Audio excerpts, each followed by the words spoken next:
नमस्कार, आप देख रहे हैं सत्य खबर। झारखंड में सवाल उठ रहा है, क्या राज्यसभा चुनाव हेमंत सोरेन सरकार के लिए परेशानी का सबब बन सकता है? अगर झामुमो ने राज्यसभा की 2 में से 1 सीट कांग्रेस को नहीं दी, तो क्या कांग्रेस महागठबंधन से अलग होकर सरकार गिरा देगी? फिलहाल महागठबंधन में खींचतान तो चल ही रही है। कांग्रेस ने असम विधानसभा चुनाव में झामुमो की अनदेखी की। अब सवाल उठ रहा है, क्या राज्यसभा चुनाव में झामुमो इसका हिसाब बराबर करेगी? आपको बता दें, झारखंड में राज्यसभा की 2 सीटों के लिए नामांकन की प्रक्रिया शुरू हो गई है। 2 सीटों पर चुनाव होना है।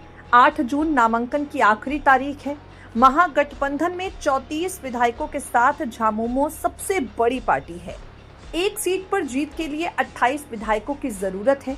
झामुमो की 1 सीट पर जीत तो पक्की है। उसके बाद जेएमएम के पास 6 वोट बच जाएंगे। दूसरी सीट महागठबंधन में किस दल को मिलेगी, तस्वीर साफ नहीं हो पाई है। महागठबंधन में शामिल आरजेडी इस बात से नाराज है कि राज्यसभा चुनाव को लेकर अभी तक झामुमो या कांग्रेस ने उससे कोई सलाह मशवरा नहीं किया। आरजेडी के झारखंड विधानसभा में 4 विधायक हैं।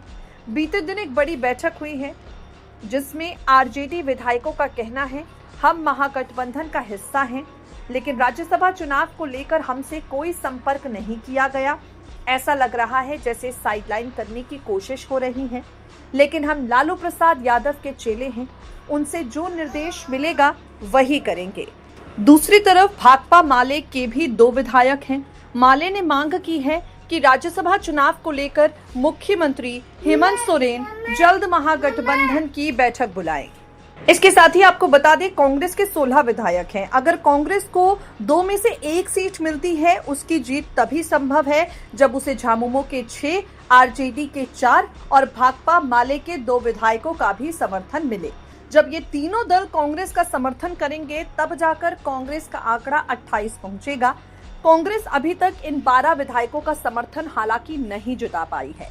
समर्थन की जरूरत कांग्रेस को है, लेकिन आरजेडी और माले से संपर्क अब तक उसने नहीं किया है। हेमंत सोरेन की चुप्पी से कांग्रेस की चिंता बढ़ चुकी है। कांग्रेस लगातार दूसरी सीट को लेकर झामुमो पर दबाव बना रही है, लेकिन हेमंत सोरेन दोनों ही सीटों पर अपनी पार्टी के उम्मीदवार उतारना चाहते हैं। 1 सीट दिशोम गुरु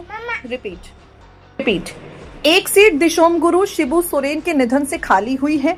दूसरी सीट भाजपा के विधायक दीपक प्रकाश का कार्यकाल पूरे होने के चलते खाली हुई है। अब यहाँ पर झामुमो और कांग्रेस के समर्थन में क्या पूरी तरह से दरार पड़ जाती है? क्या झामुमो कांग्रेस का गठबंधन दम तोड़ देता है? देखना होगा।